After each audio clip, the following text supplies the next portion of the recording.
வணக்கம் நண்பர்களே, big Boss season 8ல இன்னைக்கான முதல் ப்ரோமோ வந்திருக்கு. இதுல ஒரு கேள்வி கேட்கப்படுது. விஜய் சேதுபதி சார் கேட்கிறாரு. என்ன அப்படின்னு பார்த்தோம்னா, எனக்கு ஓட்டு போடலனாலும் பரவாயில்ல மக்கள். வேற யாரு பிக் பாஸ் ஹவுஸ்க்குள்ள இருக்க அந்த கண்டஸ்டன்ட்க்கு ஓட் போடக்கூடாதுன்னு நீங்க நினைக்கிறீங்க அப்படின்னு சொல்லிட்டு ஒவ்வொருத்தரா பதில சொல்லுங்க அப்படின்னு கேட்டிருக்காங்க. அதுல பார்த்துட்டீங்கன்னா, தீபக் நம்ம ராணவுக்கு ஓட் போடாதீங்க. அவன் கேமே ப்ளே பண்ணல, நல்லா நடிக்கிறான் அப்படிங்கிறாப்புல பார்த்துட்டீங்கன்னா, ராணவ் மேல அவர் சொல்லியிருக்காங்க. அதே மாதிரி தான் அன்சிதா அவர்கள் எந்திரிச்சு அன்சிதாவும் ராணவ தான் சொல்லியிருக்காங்க. எனக்கு போடாட்டியும் பரவாயில்ல அன்சிதா ஆஹா! அப்படிங்கிறாப்புல அன்சிதா ரொம்பவே பார்த்தீங்கன்னா, நான் ஆரம்பத்துல இருந்து சொல்லிட்டு இருக்கேன். நீங்க பார்த்தீங்கன்னா, ராணவுக்கு ஓட் போடாதீங்க அப்படின்னு சொல்லிட்டு. ஆனா நீங்க கேட்க மாட்டேங்கிறீங்க. ராணவுக்கு ஓட் போடாதீங்க அப்படிங்கிறாங்க. எப்படி இருந்தாலும் இந்த வாரம் நீங்க எலிமினேட் ஆயிட்டீங்க. சரி விட்டுருங்க. அப்படி இருக்கும்போது 2 பேர் சொல்லி முடிச்சுட்டாங்களா ராணவ. 3வதா எந்திரிச்ச ஜாக்லின் அவர்கள் குறிப்பா ஒருத்தவங்கள சொல்றாங்க. அது யாரு அப்படின்னு பார்த்தோம்னா, நம்ம விஜய் விசால. விஜய் விசால பத்தி என்ன சொல்றாங்க அப்படின்னா, ரொம்ப சேஃபா கேம் விளையாடுறாரு.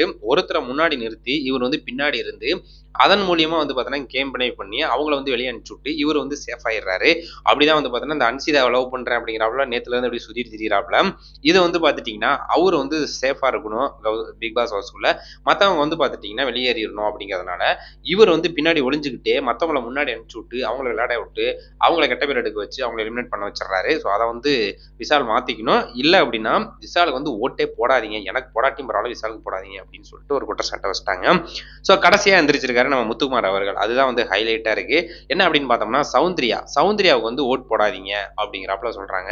என்னடா இது சௌந்தர்யாவா அப்படிங்கிறாப்புல அங்க உள்ள ஹவுஸ்மேட்டு சௌந்தர்யாவே ஒரு மாதிரி ஷாக்கிங்கா பார்க்கறாங்க. என்னப்பா இப்ப என்னைய சொல்றீ அப்படின்னு சொல்லிட்டு. என்ன ரீசன் அப்படின்னு பார்த்தோம்னா, முத்து சொல்றாரு அப்படின்னா, இந்த பிக் பாஸ் ஹவுஸ்க்குள்ள இந்த 83, 84 நாள் நடந்துகிட்டு இருக்கு. இதுல எவ்வளவோ கடுமையா, எவ்வளவோ ரொம்ப ரொம்ப ரொம்ப அவங்களோட எஃபெக்ட்ட போட்டு கேம் விளையாடுறாங்க. அவங்கலாம் பார்த்தீங்கன்னா எலிமினேட் ஆயிடுறாங்க. ஓட்டு விழுக மாட்டேங்குது. ஆனா அசால்ட்டா ஏதாவது ஒரு சின்னதா பண்ணிடுறாங்க. ஆனா அது பார்த்தீங்கன்னா, அவங்க இவ்வளோ நாள் இருக்கிறதுக்கு ஒரு காரணமா இருக்கு. பெரிய லெவல்ல அவங்க கேம் ப்ளே பண்ணதா தெரியல அப்படிங்கிறாப்புல முத்து அவர்கள் அவரோட குற்றச்சாட்ட வைக்கிறாரு. அது உண்மைதான். என்ன அப்படின்னு பார்த்தோம்னா, என்டர்டெயின்மென்ட் பண்றேன் அப்படின்னு சொல்லிட்டு ஒரு மாதிரி டான்ஸ் ஆடுறது, முடி இப்படி கோதி விடுறது, ஒரு மாதிரி நக்கல் அடிச்சு பண்றாப்புல பண்றது. இந்த மாதிரி சில விஷயங்கள் மட்டும் தான் பண்ணிட்டு இருக்காங்க. பெரிய லெவல்ல அவங்க கேமுக்காக எஃபெக்ட் ஏதாச்சும் போட்டு பண்ணியிருக்காங்களான்னு பாருங்களேன். கண்டிப்பா இல்ல. அதுதான் உண்மை. ஏற்கனவே பார்த்தீங்கன்னா, மஞ்சரி வந்தப்ப மஞ்சரிக்கு சப்போர்ட் இல்லாம இருந்துச்சு. சௌந்தர்யாவுக்கு இருந்துச்சு. என்னடா மஞ்சரியோட சௌந்தர்யா கேம் பெரிய லெவல்ல விளையாடலையே.